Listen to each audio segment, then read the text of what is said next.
Innocent لوگوں کے خون سے کھیلا ہے.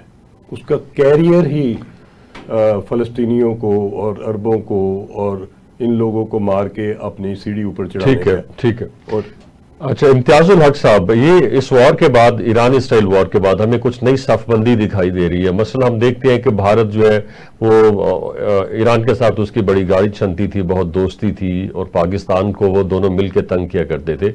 مگر اس وار کے نتیجے میں بھارت جو ہے ایران کو سپورٹ کرنے کی بجائے اسرائیل کے ساتھ جا کے کھڑا ہو گیا.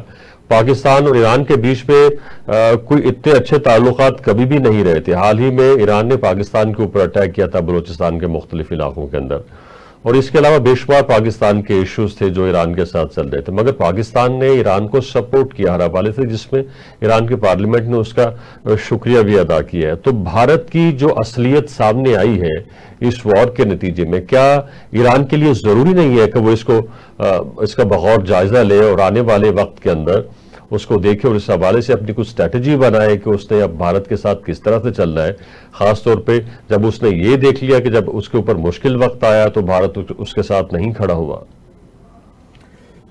دو باتیں ہیں جی اس کے اندر. پہلی بات تو یہ ہے کہ ہاں درست ہے کہ پاکستان نے جو ہے موجودہ حالات میں ایران کی جو ہے وہ حمایت کی ہے، اور یہ اس وقت کی ہے.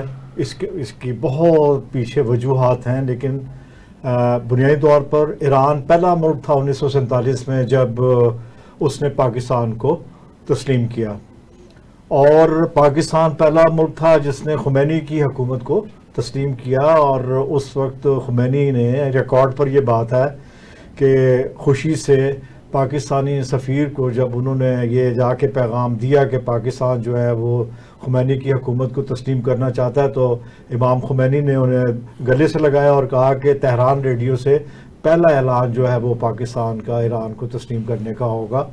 اس کے ساتھ ساتھ پاکستان نے عراق ایران جنگ میں ایرانی پائلٹس کو بھی تربیت دی اور جہازوں کا رنگ تبدیل کر کے، ریکارڈ پر بات ہے، اسلحہ بھی فراہم کیا. حالات کی نزاکت اور واقعات کے حوالے سے اتار چڑھاؤ آئے ہیں، لیکن تاریخی لحاظ سے، ہمسائیگی کے لحاظ سے اور ریجنل جو اہمیت ہے اس میں پاکستان ہمیشہ ایران کے ساتھ کھڑا ہے، اور سلامتی کونسل میں بھی اور اس میں بھی ایک ٹھیک یہ کی ہے. دوسری بات جو ہے ہندوستان کی، ہندوستان گلوبل پالیٹکس سے دہلی میں آ گیا.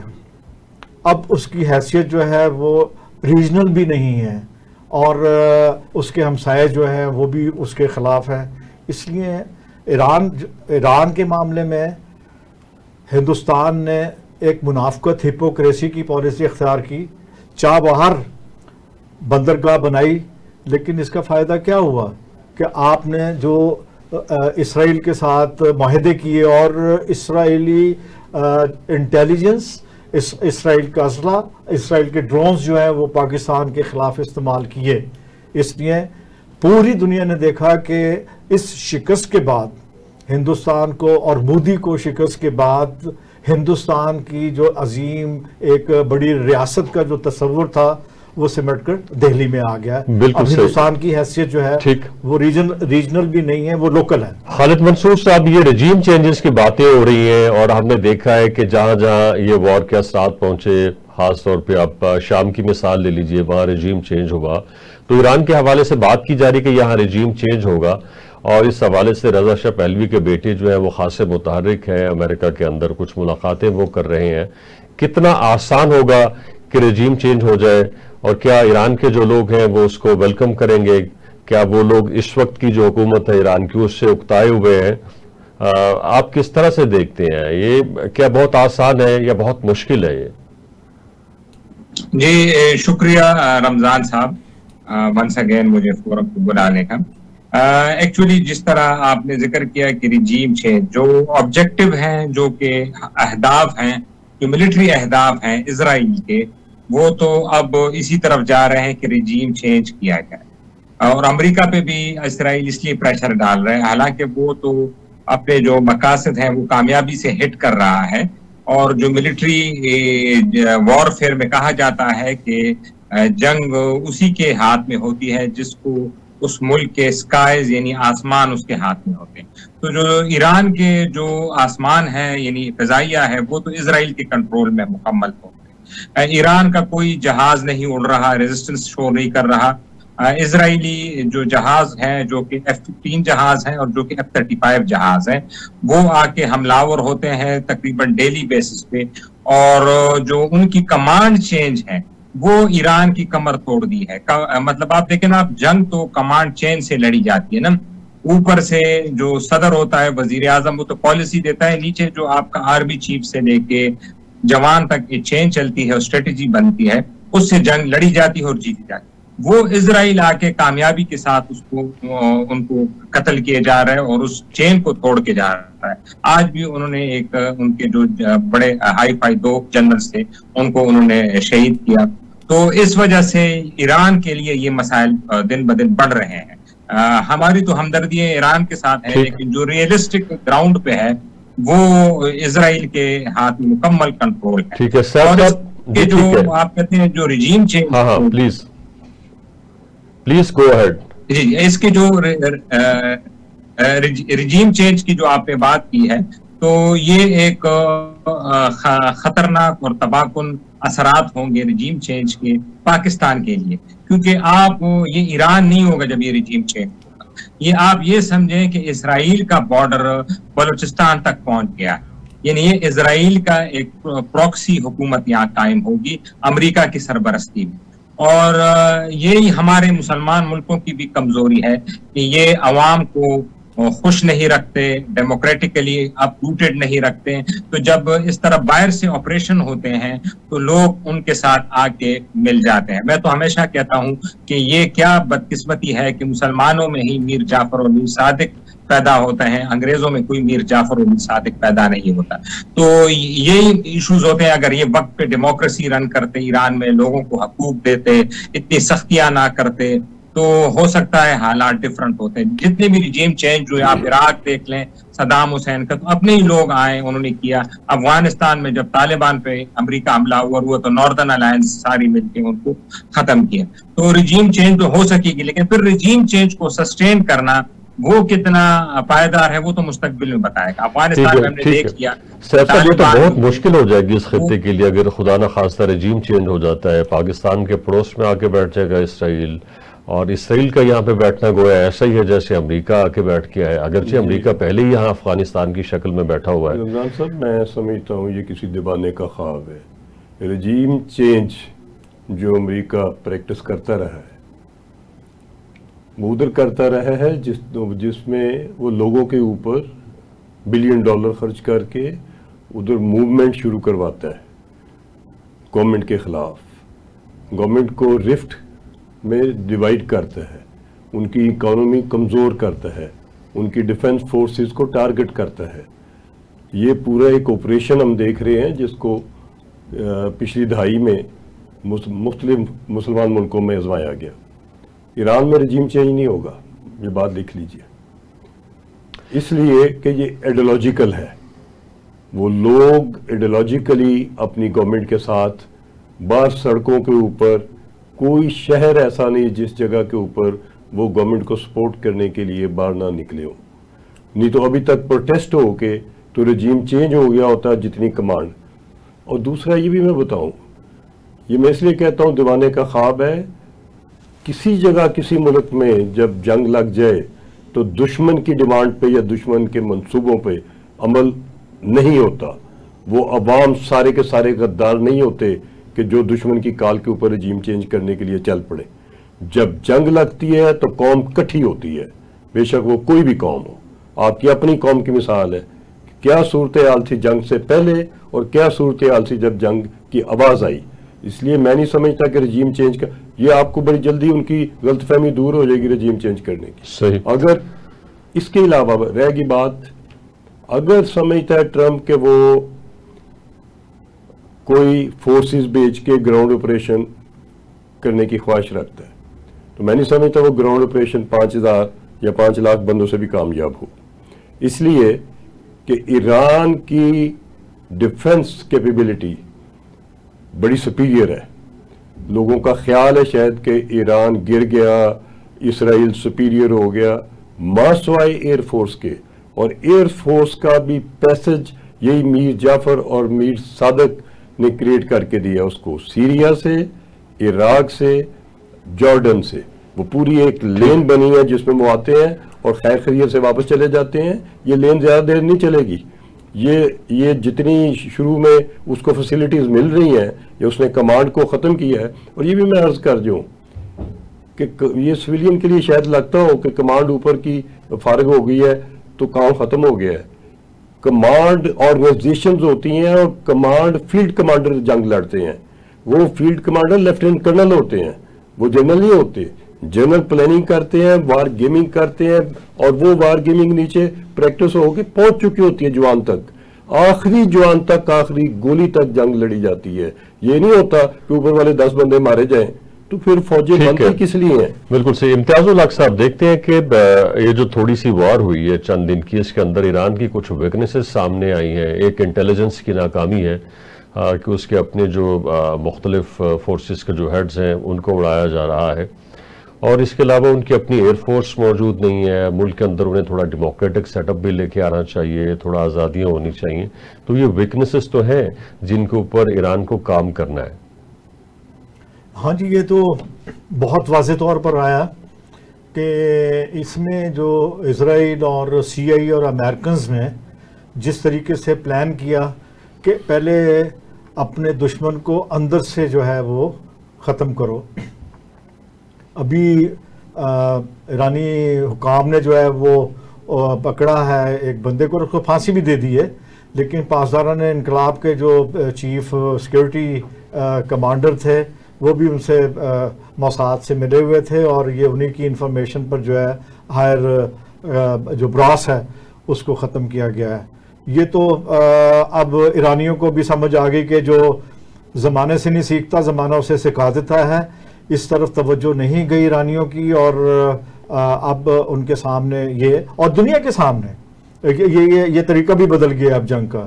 اب پہلے زمینی جنگ تھی، اب یہ ہوائی جنگ ہو گئی، اور ہوائی جنگ سے اسی جنگ کے اندر ایران نے جس طریقے سے اپنے میزائل سسٹم کو لانچ کیا ہے، اور وہاں کے جو ایروڈروم اور اس کو ایک ناکارہ کیا ہے، ناکارہ تو ہم نہیں کہہ سکتے لیکن جس مس گائیڈ کیا ہے اور جا کے وہ لگے ہیں، اس سے ٹرمپ جو ہے اپنا دورہ مختصر کر کے آ گئے کہ وہ جو ایک لوہے کی دیوار تھی اسرائیل ناقابل تسخیر، اس کے ہر شہر کے اندر انہی ٹھکانوں پر وہ میزائل لگ رہے ہیں، اور وہ اس سائبر سسٹم کے ساتھ جو ابھی فی الحال چین کی طرف سے نہیں آیا، وہ سسٹم جو ہے پاکستان نے استعمال کیا انڈیا کے خلاف، مودی کے خلاف، اور وہ دنیا میں اس کو سکڑ کر وہ دہلی میں پہنچا دیا اس کو. اسی طرح ایرانیوں نے جو ہے وہ ایک بہتر طریقے سے سائبر ٹیکنالوجی کو جو ہے استعمال کیا، لیکن وہ یہ بھول گئے کہ ان کے اپنے اندر جو ہے، یہ آپ نے درست کہا، اور یہ بات ختم بھی ہوگی. اور اب جنگ کا طریقہ بدل گیا ہے، اب سائبر جنگ ہوگی. اس سائبر جنگ کے اندر جو ہے جو بھی طاقتور ہوگا، زیادہ اچھا مظاہرہ کرے گا، اس کی کامیابی کی زیادہ چانسز ہے. بریک، اور اس کے بعد ڈسکشن کو یہیں سے ریزوم کریں گے ہمارے ساتھ. جی ویلکم بیک. خالد منصور آفریدی صاحب، ہم دیکھتے ہیں کہ ویسٹ جو ہے، مغرب جو ہے، ہر اس اسلامی ملک کے خلاف ہے جو ہتھیار بنانا چاہتا ہے، ہتھیار رکھنا چاہتا ہے اپنی حفاظت کے لیے.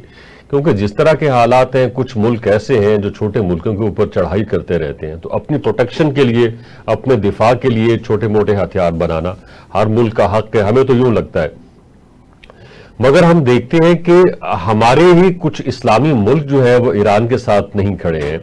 کچھ جو ہے انہوں نے اپنی فضائی حدود دی ہوئی ہیں اسرائیل کو کہ جہاں سے آپ لوگ جہاز گزار سکتے ہیں، ایران کے اوپر اٹیک کر سکتے ہیں.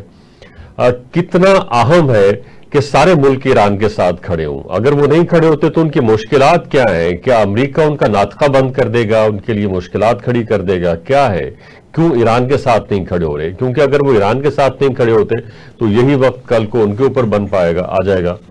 اور اگر ایران جو ہے اس سے نکل جاتا ہے کامیابی کے ساتھ، تو ایران ان کے لیے بھی ایک طرح سے ایک ایگزامپل ہوگا کہ وہ بھی اس طرح کی ریسٹرینٹ دکھا کے، ہمت دکھا کے اپنے لیے کوئی الگ راستہ بنا سکتے ہیں.